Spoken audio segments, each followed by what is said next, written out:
안녕하십니까. 혼란한 정치 시사 이슈를 술술 풀어보는 송국군의 혼술이 보내드리는 정가 뒷담화 11월 28일 일요일에 인사드립니다.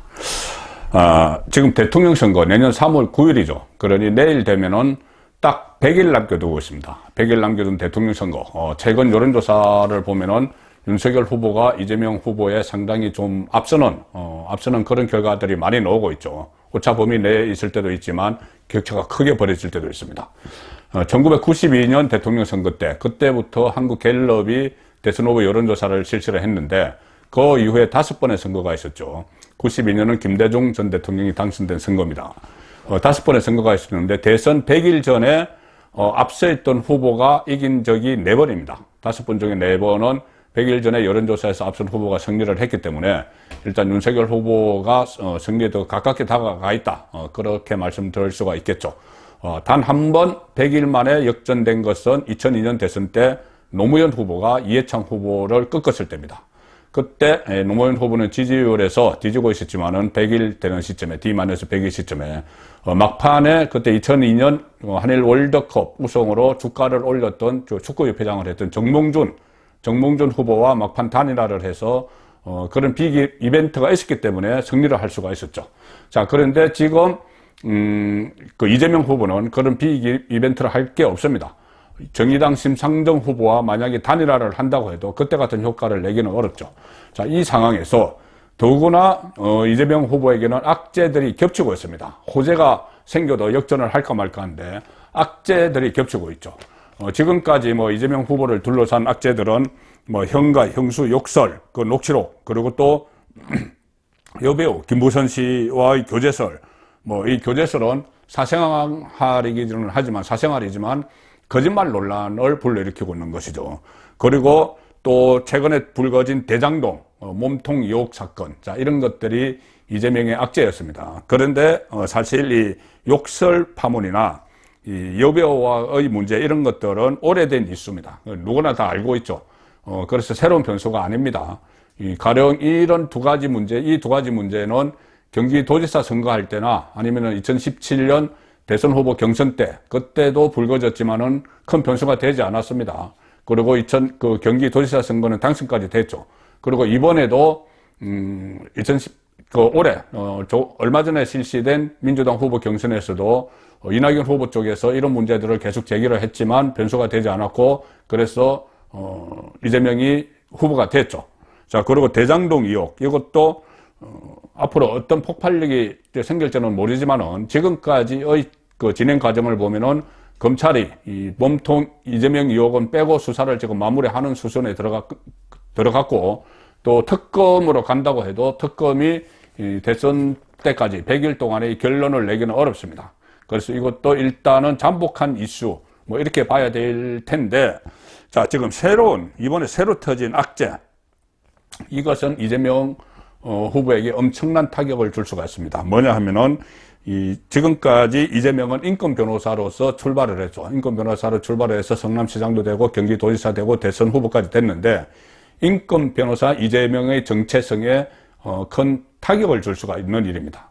또 하나는 이재명의 대통령 자질에까지, 대통령으로서의 이재명이 과연 자질이 있느냐, 사회 정의를 앞세워서 정의 사회를 구현해야 되는 그런 대통령 자리에 이재명이 자격이 있느냐, 자, 그런 문제까지 제기가 될 수 있는 일이 발생을 했죠. 지금 빅데이터상에 여론을 뜨겁게 달구고 있는 문제인데, 바로 이재명 후보의 조카가 과거에 교제했던 여성과 그 여성의 모친을 살해한 사건이 지금 있었는데, 그 사건을 이재명 후보가 변론을 했습니다. 자, 이 조카 사건을 살인 혐의로 기소된 조카 사건을 변론을 했는데, 그냥 단순한 것이 아닙니다. 이것이 최근에 잔혹한 데이터 폭력 이런 이야기도 나오고, 얼마 전에 교제하던 여성을 잔혹하게 살해해서 아파트 밖으로 밀어버린 그런 사건도 있었죠. 그래서 그때 이 소위 말하는 데이터 폭력 이런 것이 문제가 됐었는데, 여성에 대한 복수심에 의한 살인 이런 것이 상당히 문제가 됐죠. 그 문제가 된 상황에서 지금 조카의 잔혹한 살인 혐의에 대한 변론이 이 문제가 불거진 겁니다. 자, 그런데 여기서 몇 가지 좀 의문스러운 점들이 좀 있습니다. 이 사회 정의를 실현하는 최우선 가치를 둬야 할 대통령으로서의 자격에 부합되느냐, 이런 문제도 있지만, 지금 거짓말 논란까지 지금 불거지고 있습니다. 거짓말 논란은 대통령에게 상당히 치명적이죠. 과거 미국의 닉슨 대통령이 워터게이트 때 물러날 때도 거짓말 때문에 물러났습니다. 대통령이 국민에게 하는 거짓말. 자, 그런데 이재명 후보는 거짓말 논란까지 지금 동시에 불거지고 있습니다. 본인이 이렇게 이야기했죠. 데이터 폭력 중범죄가 있었다, 이런 이야기를 했습니다.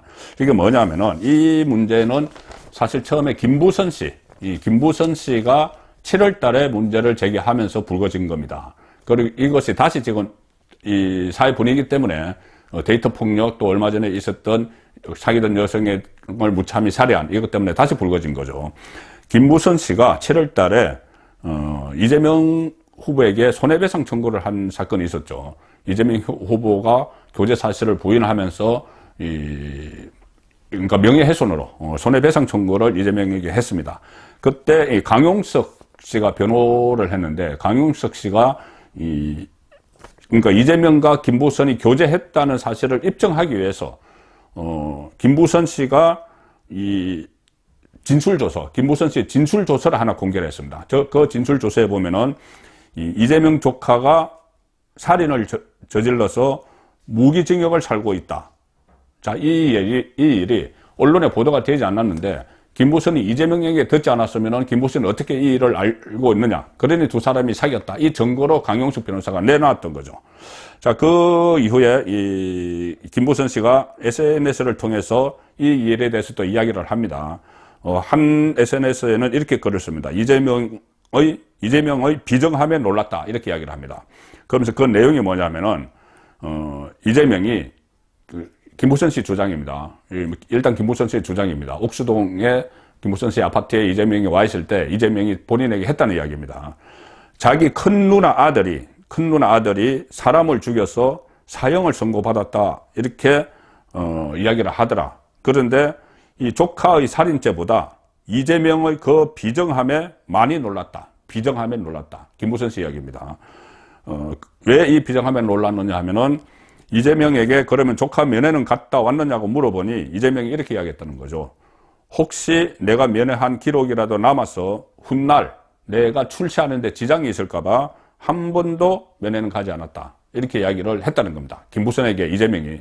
그러니 김부선 씨가 오만정이 다 떨어지더라. 자, 그런 표현까지 했습니다. 그리고 또 9월 달에 또 SNS에 글을 올려서는 이재명이 조카의 변론을 맡았다고도 그때 이야기했다. 본인이 직접 맡았다고 이야기했다.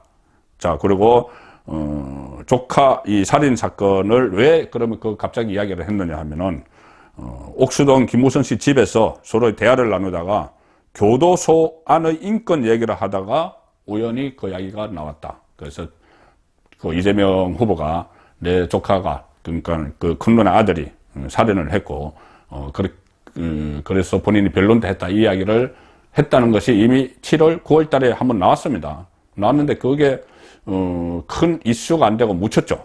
근데 최근에 제가 말씀드린 그런 일종의 사귀던 사람을 사기를 한, 여성을 살해한 그것 때문에 젠더 논쟁까지 막 불거졌죠. 그 이준석과 진중권 사이에 젠더 갈등도, 논쟁도 불거지고 한 그 일이 다시 사회 문제로 되니 민주당의 대선 후보 이재명이 그냥 있을 수는 없었겠죠. 그래서 이렇게 이야기를 합니다. 여성 안전을 위한 특별 대책을 강구하겠다, 이재명이 이야기를 하면서 데이터 폭력은 중대 범죄다, 이렇게 하고 나서 김부선 씨에게 했던 말을 다시 합니다. 왜 이 말을 하냐면, 어차피 이것이 한번 보도가 됐었기 때문에, 김부선 씨의 말에 의해서 나중에 또 이슈가 될 수도 있기 때문에 본인이 먼저 이야기를 꺼냅니다. 꺼내는데 좀 포장을 하죠.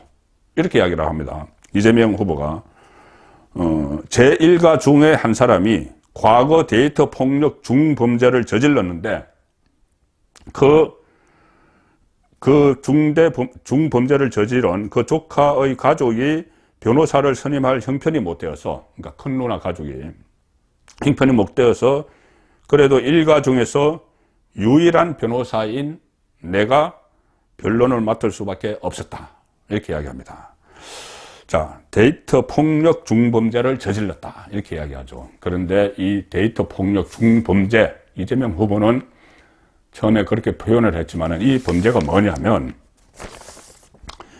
2006년 5월에 서울 강동구 모녀 살인 사건입니다. 그때 이재명의 조카가 이 여자친구가 이별을 통보를 하니 그 집을 찾아가서 흉기로 칼로 무참히 살해를 합니다. 그 여자친구와 여자친구의 어머니를 살해를 합니다. 그래서 그 현장에 있던 여자친구의 아버지는 칼을 피해서 5층 아파트 밑으로 추락을 스스로 떨어집니다. 그래서 중상을 입었죠. 그 사건입니다.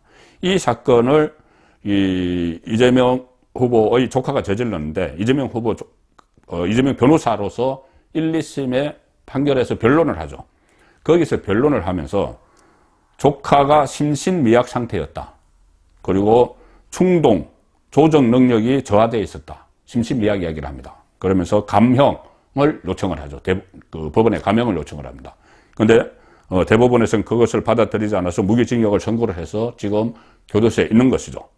자, 그런데 이 조카가 심신이 미약 상태였다. 감형을 요청한다. 뭐 이런 이야기를 했는데, 이재명이 경기도지사 시절 2018년에 PC방 살인 사건이 있었죠. 강서구 PC방 살인 사건 많이 기억을 하실 겁니다. 그때 이 PC방 살인자가 정신질환이 있다. 그래서 감형을 받았습니다. 그때 이재명이 아니 정신질환이 있다고 해서 감형을 하면은 어떻게 하느냐. 국민들이 분노하고 있다. 이렇게 이야기했습니다. 본인은 이 심신미약이기 때문에 감형을 해달라. 조카에게 그렇게 변론을 하고 나중에는 다른 사건이 있으니 그것은 국민들이 분노하는 일이다. 자, 이렇게 이야기를 하는 것이죠. 일단은 그래서 지금 여론이 싸늘한데, 첫 번째는 이재명 후보가 데이터 폭력 중범죄, 이런 말로 그냥 포장을 해서 얼렁뚱땅 넘어가려고 했던 거죠. 이렇게 되니, 당시 피해자의 아버지가, 그때 중상을 입었던 아버지, 5층에서 떨어져서 그 아버지가 언론과 인터뷰를 하면서 분노를 합니다.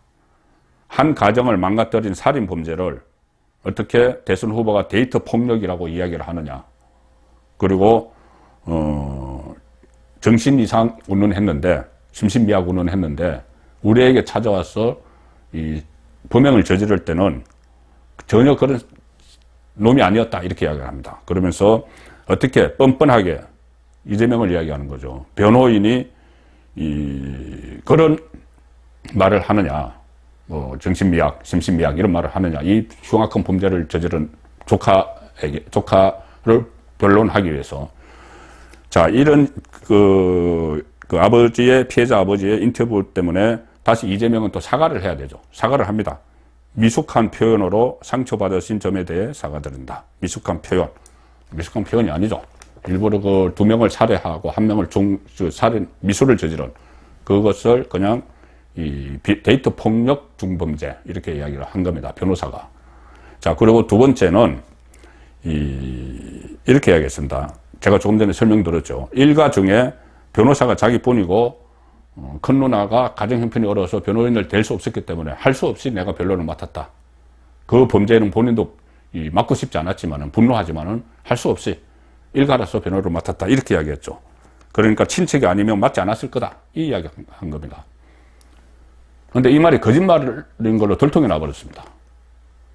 이재명의 변론 기록을 보니 그 2006년에 조카 사건을 맡았는데 2007년에 유사한 사건을 수임을 합니다. 그러니까 친척이 아닌 의뢰인이 비슷한 사건을 맡아달라고 하자 그것을 변론을 한 거죠. 그러면 앞에서 조카이기 때문에 그 범죄에 대해서는 내가 하기 싫었지만 조카이기 때문에 했다는 건 거짓말이 되는 거죠. 조카가 아닌 사람, 남이 돈을 주면서 변호를 해달라고 하니 맡았기 때문이죠. 그 조카 사건이 2006년인데 2007년에 일어난 사건입니다. 성남 수정구 살인 사건. 이 가해자 이모라는 사람이 연인 관계에 있던 40대 여성을 살해를 했는데 이것도 또 이별을 통보하니 그 집에 찾아가서 딸이 보는데 딸도 있는데 거기서 이 농약을 가지고 마셔라. 그러니 이 피해자가 내가 마실 테니까는 딸을 내보내다오. 이렇게 했는데 무참히 딸이 보낸 데서 살인을 한 그 사건을 이재명이 맡은 겁니다. 처음에는 이 사건이 이 맡을 변호사가 없어서 국선 변호인이 맡기로 했다가 첫 공판 전에 취소를 하고 그 사건을 맡은 인물이 이재명 변호사, 그리고 또 다른 김모 변호사, 이 두 사람입니다. 그래서 그때도 이재명은 두 번 재판에 출석을 해서 심신미약 이야기를 합니다. 그때도 합니다. 의뢰인이, 그 범인이 범행 당시 술에 취해 있었다. 그래서 심신상실 내지는 심신미약 상태였다. 이렇게 또 감형을 요청을 하죠. 재판부는 불인정합니다. 이 일에 대해서 이재명 쪽에서는 부랴부랴 해명을 하는 것이, 그때 이름만 올렸지 내가 주도적으로 변론한 것은 아니다. 하지만은 두 번 재판에 나가서 이야기한 기록에 나와 있습니다. 그리고 그때 같이 변론을 맡았던 김모 변호사는 좀 입장이 곤란한지, 너무 오래된 일이라서 누가 주도적으로 변론했는지 기억이 안 난다. 이렇게 하는데, 이재명이 두 번 출석해서 심신미약, 또 술에 취해 있었다. 그래서 감형을 해달라. 이렇게 한 게 드러난 것이죠. 그러니까 이것은 지금 거짓말이 되는 내용입니다. 자, 그리고 또 이재명 후보는 과거에 또 조직폭력배 2명을 변호한 그런 이력도 있었죠. 국제 마피아파 조직원을 변론을 해서 또 논란이 된 적도 있었는데, 자, 어쨌든 뭐 변호사이기 때문에 이 사건 저 사건 다 변론을 맡는다고 하지만 본인이 인권 변호사를 자처를 하고 지금은 대통령이 돼서 한 나라를 이끌겠다. 그래서 정의사회를 만들겠다. 이렇게 하는 입장에서 이런 변론까지 맡으셔야 되느냐. 그리고 맡은 것을 나중에 감추기 위해서 포장을 하고 거짓말을 하고 내가 그것은 내 조카기 때문에 맡았다 했는데, 또 다른 사건, 비슷한 사건, 조카가 아닌 남의 사건을 맡은 게 드러나고, 이렇게 하니 어떤 신뢰성이나 어떤 이런 믿음 부분에서 이재명 후보가 타격을 받고 있는 것이죠.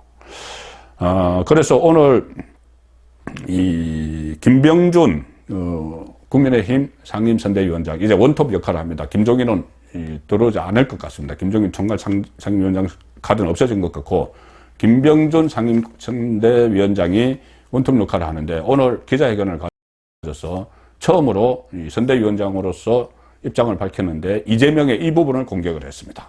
이재명의 이 조카 변론 문제, 이렇게 이야기합니다. 김병준, 국가 권력은 아직도 막강하다.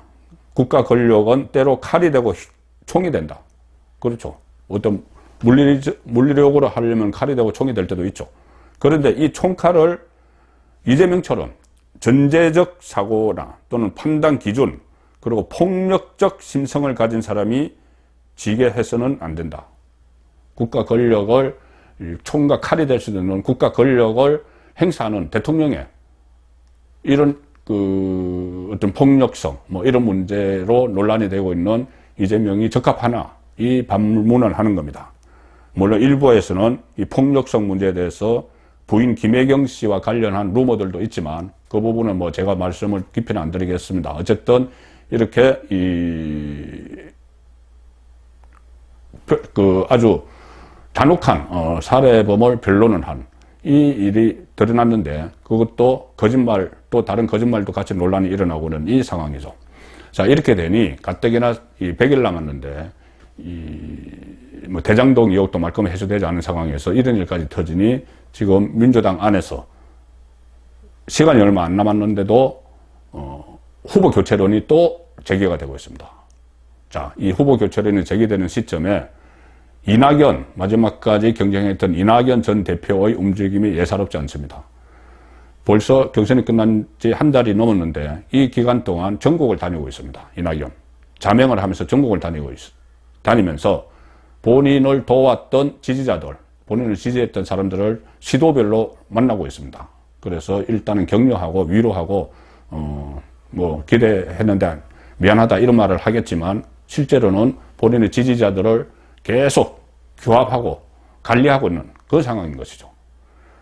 이재명 후보가 매주 메타버스 이렇게 해서 매주 타는 버스 해서 주말마다 근역별로 버스 투어를 하죠. 이번 주말에 호남을 했습니다. 호남은 이낙연의 아성이죠. 경선에서 유일하게 이재명이 이낙연에게 졌던 곳입니다. 그래서 이번 주말에 호남을 가면서 이재명이 이낙연 쪽에 요청을 했습니다. 나와 버스를 타고 같이 좀 돌자.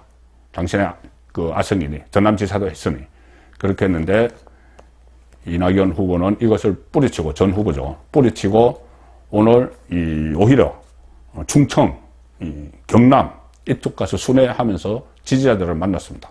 그래서 이런 것들이 지금 이재명에게 악재가 겹치고 또 이번에는 조카 변론 문제까지 논란이 되니 후보 교체론에 대비해서 서서히 몸을 풀고 있는 것 아니냐, 그런 분석까지 나오고 있습니다. 또 오늘 보도된 또 하나는 이낙연 대표의 측근들이 대장동 2억 윗선 그분, 이재명일지도 모르는 그분을 찾아 나섰다, 이런 보도까지 나오기 시작을 했습니다. 그래서 남은 100일 밖에 안 남았지만 문재인 정권 주변에서 어떤 일이 벌어질지도 모르는 그런 기운이 감돌고 있습니다. 정가 대담화였습니다.